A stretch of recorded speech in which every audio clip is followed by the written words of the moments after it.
Chief Steve Hanlon from our fire department. Is he still here? Here he is. Tracy Fire is a welcome presence in our community as well. And you will see that Tracy Fire is also involved in more than just firefighting. They do a lot of prevention awareness campaigns in our community. Last year I know that they did the drowning awareness. It was very effective, and I know it had a direct impact on the statistics as well. So they're an integral part of our community and very visible as well. So thank you and welcome. Thank you, Mimi. Good evening. First off, we also have Engine Company 98 with Captain Ed McMahon, Engineer Deal Peterson, and your firefighter paramedic.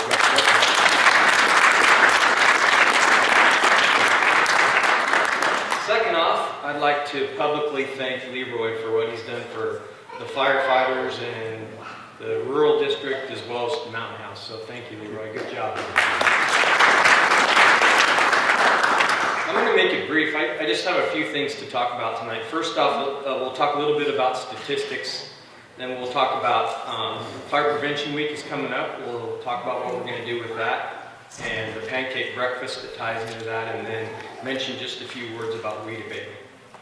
So to start with, statistics. I love statistics, and if you ask any of those firefighters what I've done for the last 15 years for the fire department is I've been the guy back doing data and GIS, and I can tell you all there is about statistics, but statistics kind of put us to sleep.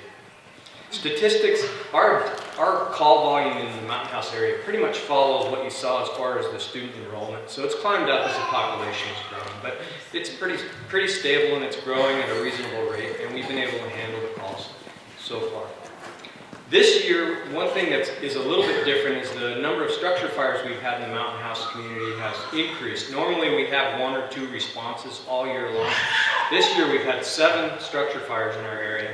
4 of them were actually working when we arrived, so the number of structure fires went up. 2 of those were controlled by the sprinkler system, so I just want to say those sprinkler systems are doing the jobs that they're supposed to be doing. And I don't know if you know it or not, but all the new houses being built are required to have sprinklers. So statistically, structure fires are going up. The causes for those structure fires, one of them was suspicious, the other 2 were appliances started the fire. And just kind of weird things, not something that you can expect in your home. So, all right, Fire Prevention Week's coming up. You guys all know what Fire Prevention Week is? No. Fire Prevention Week started in 1925. The President Coolidge and the government at the time said, we got a bad fire problem. What are we going to do about this fire problem? So one of the things they wanted to do was make the community more aware of the fire problem so they can make themselves safe. So it was enacted in 1925 by a president, and it's been going on ever since. The date was selected because of the Great Chicago Fire. I don't know if you've ever heard of the Great Chicago Fire. It was in 1871 and occurred on October 9th. So it commemorates that week before and after the 9th of October. So it's like the Sunday through the Saturday of the week. And the way we commemorate it here locally is we have a pancake breakfast, and we raise money and we give it back to the community. I think Dr. Sue can probably attest to some of the money we've given to the athletic programs. So the money, every penny we make from the pancake breakfast goes right back into the community. So we have 2 pancake breakfasts. One is this year on the 6th at the fire station in downtown Tracy, and then the following Saturday we're having one here. It's going to be from 6 a.m. to 11 a.m. on October 13th, and it's $5 for adults and $4 for seniors and children. We're also going to have you guys been to those before? Have you been to one before? They're a lot of fun. We have like a little fire drill for the kids, so the kids can be, firefighters for a minute and squirt water and climb ladders and do that kind of stuff. And we also have this thing we have like a side thing to raise money, and it's called the money booth, where we put kids or people inside this money booth, and it's spraying money around with air, and they try and catch all the dollar bills. And whoever catches the most at the end wins iPods. And I think we have 3 or 4 iPods to give away this year. So go down there and see that. Okay, back to Fire Prevention Week. What's the message for Fire Prevention Week this year? It's have 2 ways out. Have 2 ways out. And the message is there just to tell us that, hey, we have a smoke detector that works. If it goes off, what happens? How do we get out? So the message is plan your escape. And we brought some material that's back on the back table back there. It's just a one-page sheet that's really easy to follow. It says, here's how you do an escape plan, and then there's some graph paper to help you do it. So take advantage of that while it's here. If you guys have any issues with your smoke detectors at home or any questions about smoke detectors, you can call the fire department. Engine 98 will come out and take a look, and if they can't handle it, we'll give you recommendations on what to do. The other thing I wanted to talk about was our Community Emergency Response Team. You guys know what that is? Community Emergency Response Team. It's also called CERT.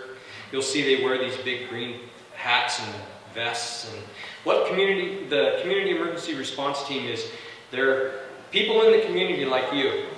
They come into the fire department. We provide them 3 weeks of training. It's one Saturday, 8 hours for 3 Saturdays. And we teach them how to prepare their own house to be safe in the event of a disaster.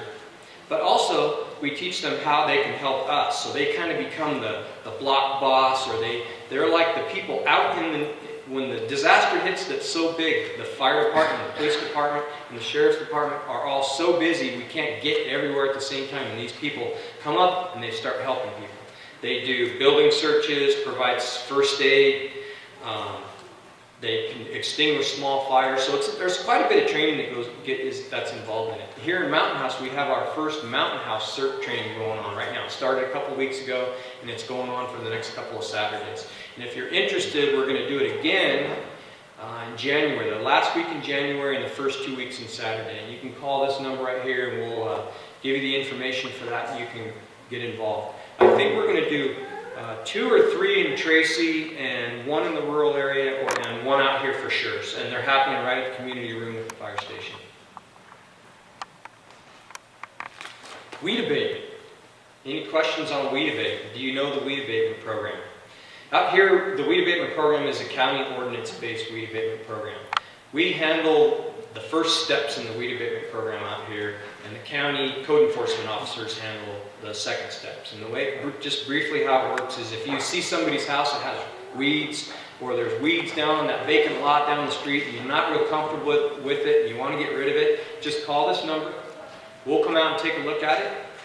We'll find out who the property owner is, and we'll let the property owner know, hey, you got 15 days to clean it up. We'll come back out and inspect it.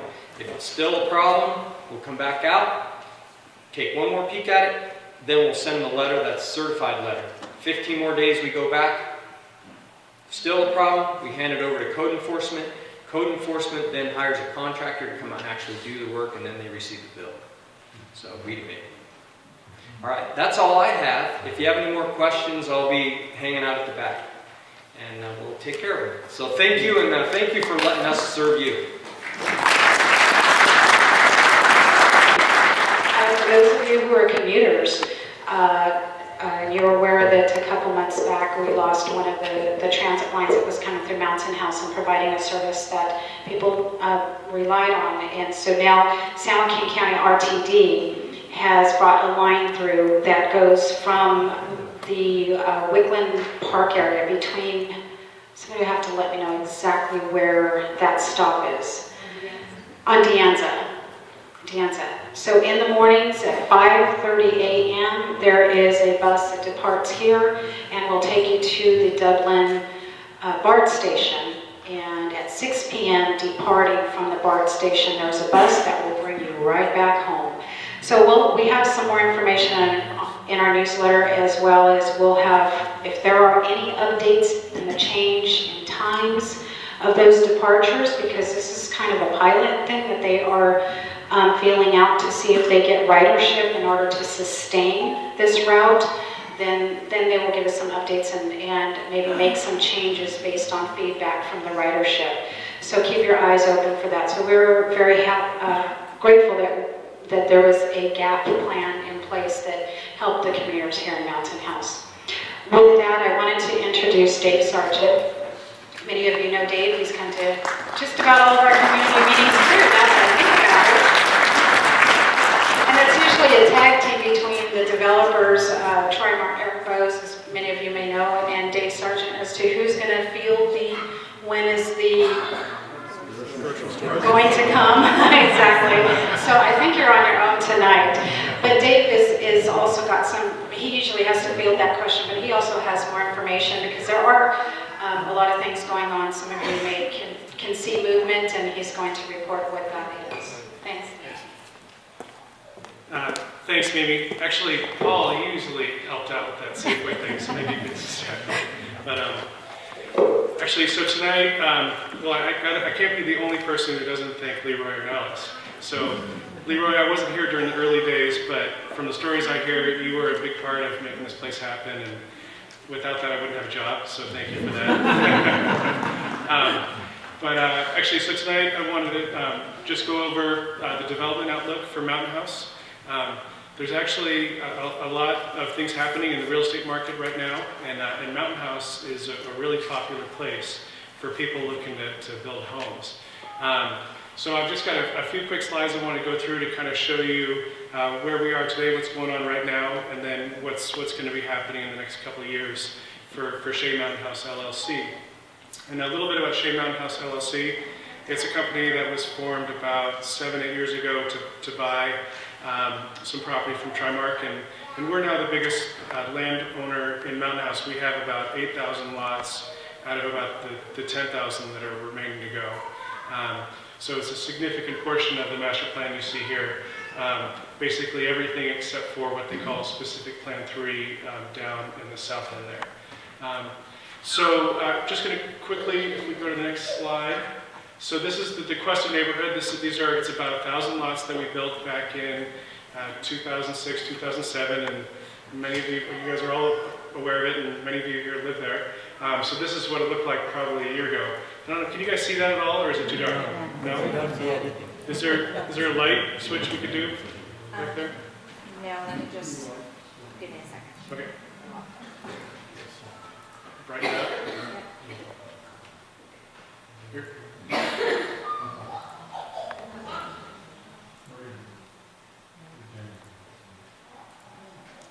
Okay.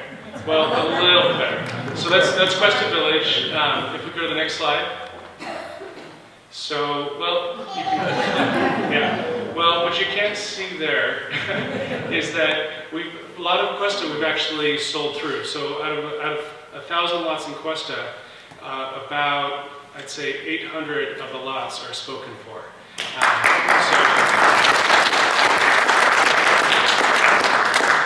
A lot of that's happened in the last couple of years, so things are really speeding up.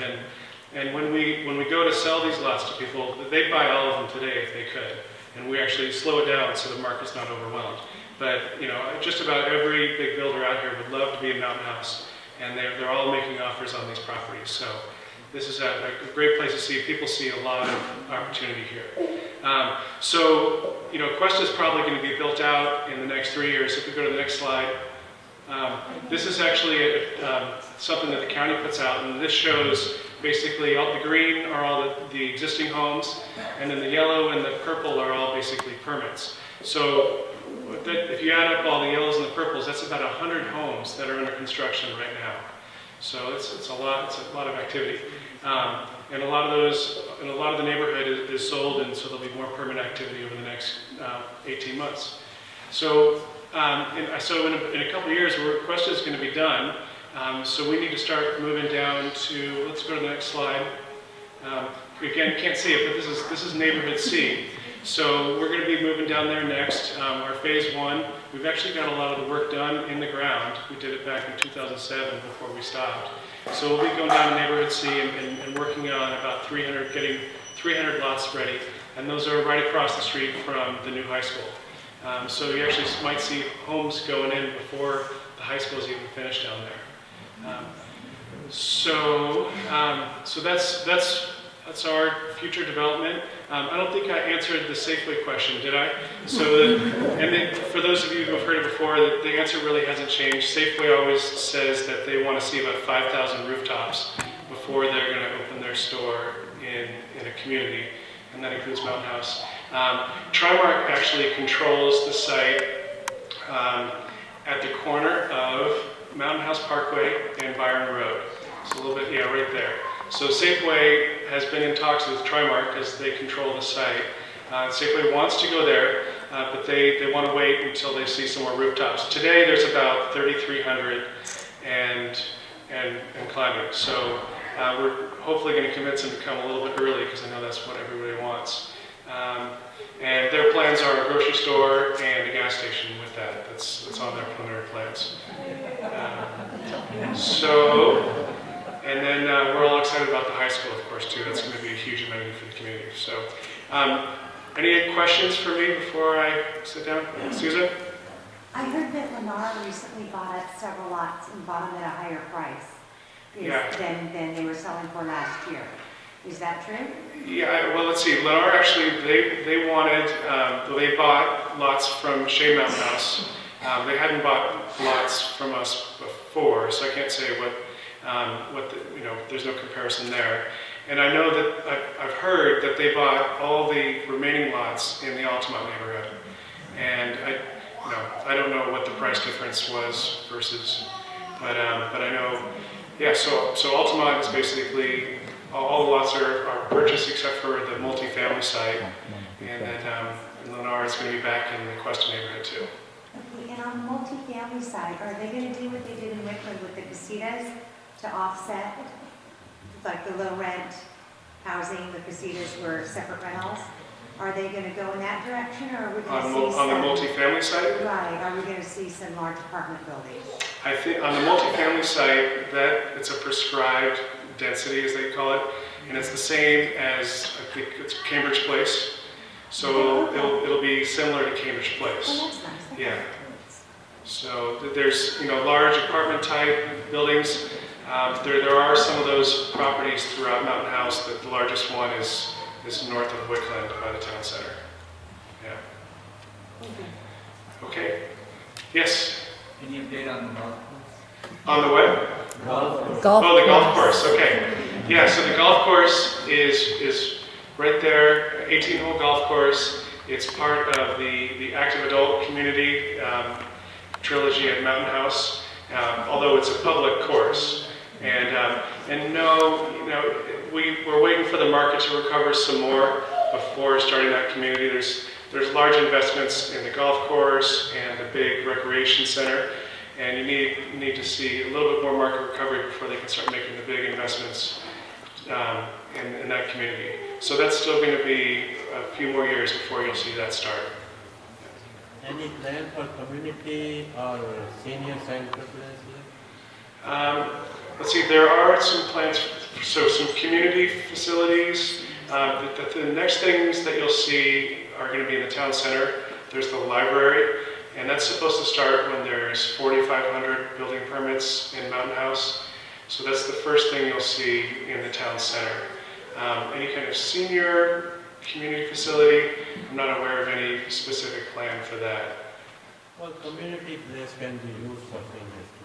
What facilities can be used for seniors? Community place. Say it one more time.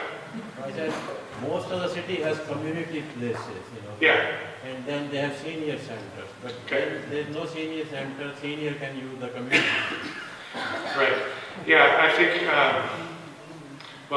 in the town center, when it's fully built out, it's going to have a library and it's going to have a recreation center. It's not going to be restricted to seniors, so that would be open for any of the public.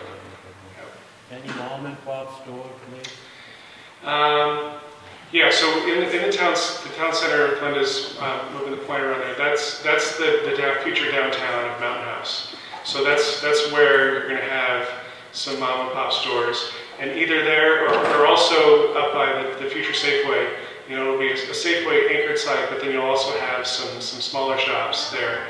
The coffee shop, maybe the dry cleaner, nail place, pizza.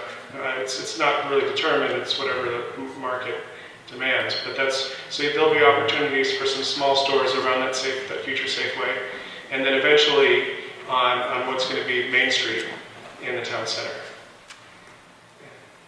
So, but there's nothing planned for the next year or so.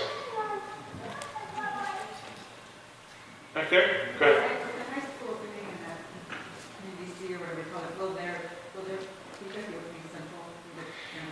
Yeah, our plan right now is it depends on how quickly we sell through neighborhood C when we sell lots. So the high school opens in the fall of 2014.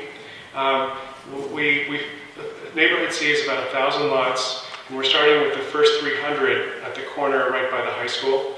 So when we first open those lots, and that's probably going to be, probably fall of 13, you'll probably see some houses going up there. We're just going to open Central part of the way down, at least to get traffic to the high school. When we start with phase 2, which should be immediately following that, we'll start to develop the rest of Neighborhood C, and that's when we're thinking about making the connection to Central to all the way down to Great Line Road. And I know everyone has been looking for that, just to either get to the college or get to work a little bit faster. Yeah. So, yes. I want to inquire about the play structure, pocket park over in Cuesta. Yes. When will that be open? It should be open soon. It's complete, and we're working on turning that over with the Mountain House Community Service District. We've got some details we need to iron out, but it should be open soon. What is Soon? I'd say, how about 5 weeks? Yeah. What is that? What's the question? What are the questions about the park? Oh, the mini park? Let's see, I don't want to bore you with the details, but it's basically, concrete color, heights of barbecues, some of the finished things. I mean, once the CSD owns it, it's hard for them to make us fix things, so they want to make sure it's perfect before they accept it for ownership. So, and we know that everybody wants to get in there and play on it, so we're trying to get it fixed as soon as we can. Yeah. Susan? Just one last question. You Yeah. mentioned Safeway. Are Yeah. we locked into Safeway? Is that what No, it's not locked in, but that's who Trimark's been having dialogue with, Okay, just and that's who. Yeah. One more. All right. Just quickly, forgive my ignorance, but will Altamont ever have elementary school? That's a great question for Dale, and he's here. Do you want me to answer that for you, or? I don't know if you can hear me back here. Altamont has been cleared for the architect department.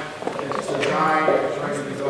Altamont will be scheduled when Cuesta has enough students in the Cuesta alone. Right now, Cuesta is approaching 700 students this year, and the majority of them coming from Altamont. And so we need Cuesta to build up to sustain another school. So that's a tough one. The way it's going, sooner than later. Thank you.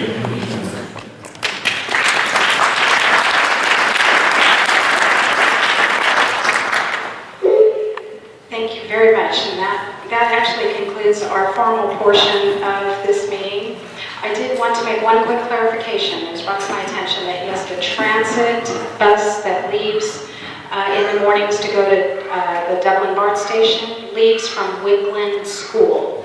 Your best bet for any interactive information would be to go to the San Joaquin Regional Transit District website, because they've got all the updates there, but it is leaving from Wigland School. Mark your calendars. This Saturday we have music in the park. We have some great music and food lined up. And I thank you for your time. Come on in. One more story.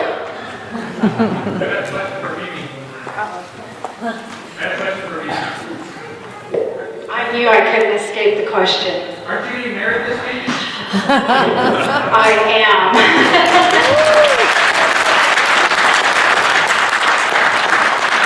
Director Lamb. That's what I was wondering. I love you all so much.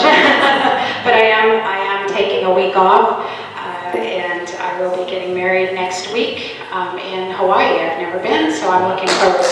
Thank you. I'm sorry, I think of stories, because again, it's 10 years I've been here with this community, and I got to share this one story with you. I forgot to write it down earlier.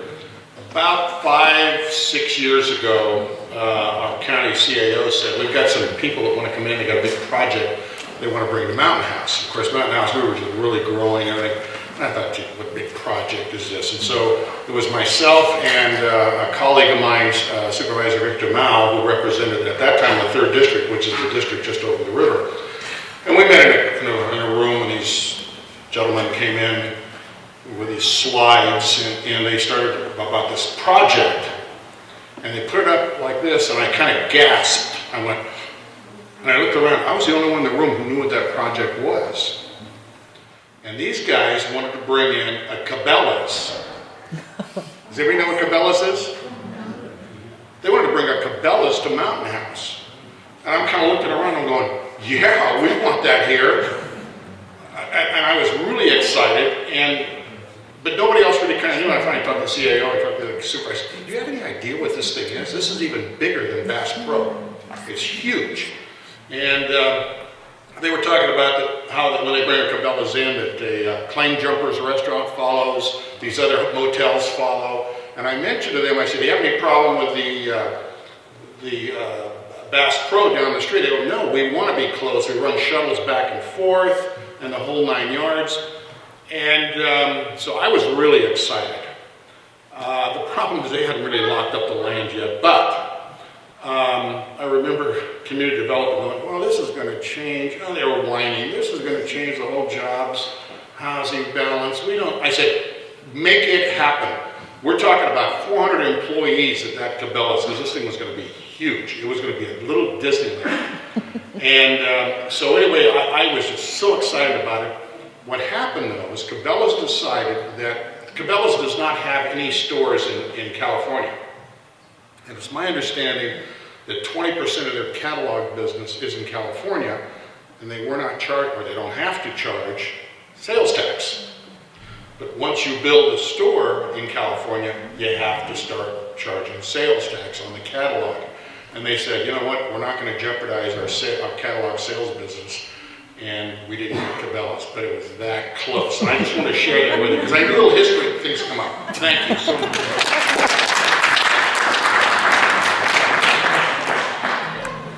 No Cabela's, no Safeway.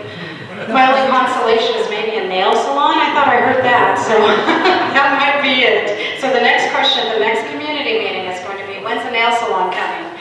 So again, I appreciate you all. I appreciate all of the people that are here this evening. Those of you who presented, those that are pillars of this community, those who have come to get the information that you want to know so that you can pass it on to your neighbor too if they didn't make it to this meeting. All of those present around the room, and Mr. Paul Sensabaugh getting up there to get his coffee. I know what he's doing. I do want to thank the board of directors that are here as well, each and every one of them. I appreciate them, and this community appreciates their service as well. So with that, I'm going to say good night.